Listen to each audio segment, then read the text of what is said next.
Hello, I'm Citrus, and you're looking at the perfect grade RX-78-2 Gundam's torso, the chest, waist, backpack, and I left the head on here just so you can get a sense of the scale and total proportion of the entire middle section, and I think overall it looks really quite good. So I've left off all of the armor panels for now, and I'll put them on in a minute after I show you all the details. So I think the first thing you'll notice is right now there's nothing inside of here, so it's completely hollow. No core block or core fighter. I'll be doing that in a separate section. I think probably the one right after this. But the first thing that you'll see immediately is that this piece down in the back here is actually just this back half of the waist. There's actually no inner frame whatsoever in the middle section at all. Like if you disconnect it here, you can see it pretty clearly, and I'll come back to that in a minute. There's no articulation in this section of the chest at all. Just solid three pieces, this one, and the back. So while it is, I guess, a little bit of a minus in that, you know, there's not much detail in here, on the plus side, it is really, really solid. Like, this is a pretty hefty chunk of plastic. And on the inside, on the top here, if you can sort of see, there's a black solid cap just right here. So this entire cavity of the chest is essentially, once you put it all together, just one solid piece. There's no bittiness, no parts, like tiny parts. Not too much detail on the inside, but all of that is for the solid construction. So let's take a slightly closer look. Alright, so you can see the chest here a little bit more clearly. There are these two silver pistons on the inside, on each side, and they facilitate the slightly backward and forward motion of the shoulder joint here. Not a lot of motion, you can see that, but you can see them move, and it looks pretty good. But basically, insofar as like mechanical complexity, that is it. I think it's somewhere between. Well, it's basically the same level of detail as you get in the Gundam 2.0 Master Grades chest section, where it has that like piston that goes all the way back. But this is very, very shallow. Actually, the entire mechanism is only about that much, and you do get to see some detail that I don't think you get to see much on other RX-78s. So you see all of the vents to the reactor, which is supposed to be in the backpack, and some more vents there, which looks really good. You know, it gives you a good sense of like how all of this stuff would be connected if it was a real robot, but not too many parts. So the build itself is relatively simple. And if we turn around to the front, there are some vent detail on the inside, although it's kind of dark, you can't really see in there. And you can pop these surrounds off when you put on the chest. And these vents, these little blades, do move up and down, but the little pegs are rather small, and they're all linked together in the back, so you can't really actually move them up or down very easily. And I don't really want to risk doing that because breaking these things would be really bad. We come around to the backpack here. So this is the arm that the backpack shell basically goes on top of. And you can see there's a lot of nice molded in detail here. But again, not very much part separation. This circle detail, which on the 3.0 or even the real grade are separate pieces, are all molded in together. But if you go in there with a little bit of silver, gold, or even copper detailing, it looks really good.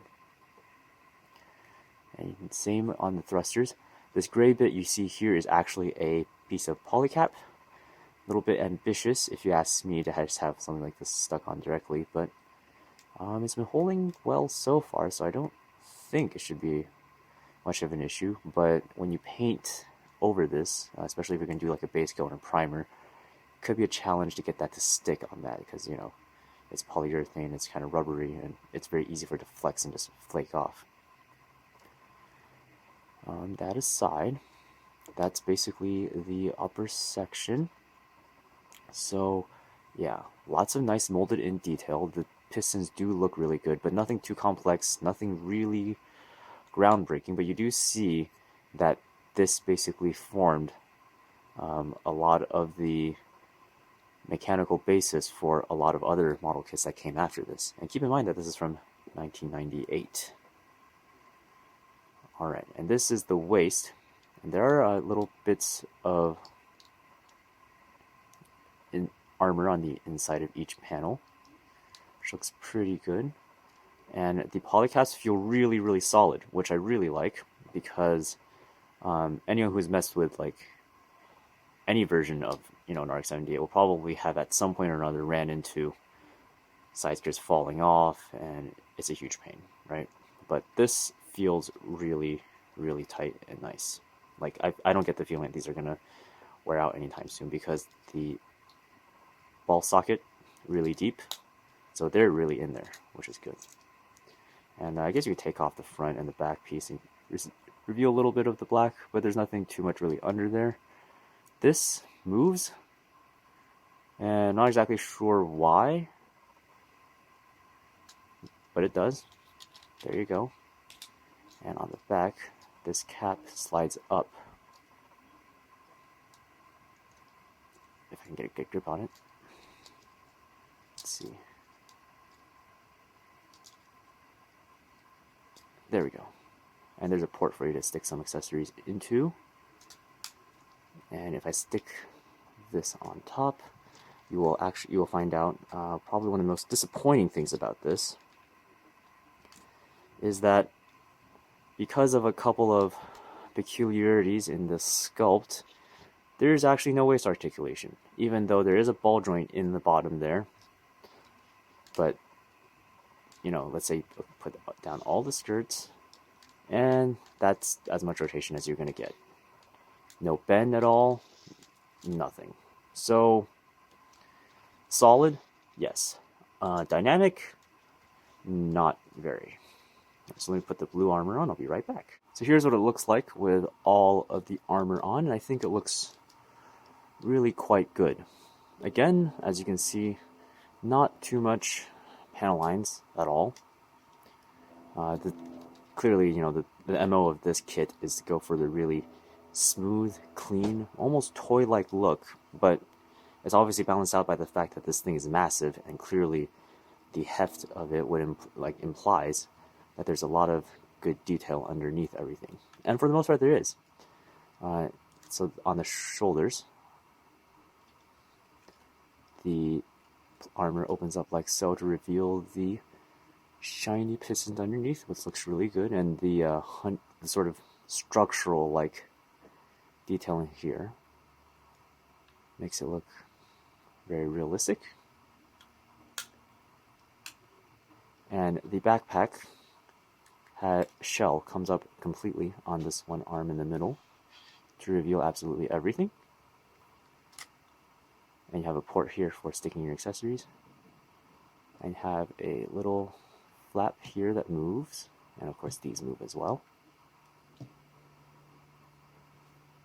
So the only thing that really bothers me a little bit is that all of these little bitty parts are just polycaps, and I'm really concerned that over time they may wear out.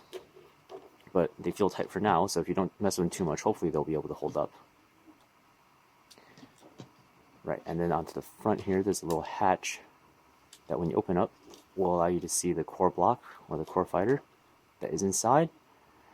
And there is one little issue, which is you see this little gap in the back, right? So this gap that goes all the way through is to accommodate the tail of the core fighter when it's folded up. But there's this gap here that kind of bothers me. So the front of the chest doesn't quite come down far enough to really close it up. And I guess it's a matter of preference, but I'm not too big of a fan of it. And of course, the top can open up just like that, so you can see the whole thing. Alright, so that's it for the chest and the waist. Next session is going to be the core block and the core fighter.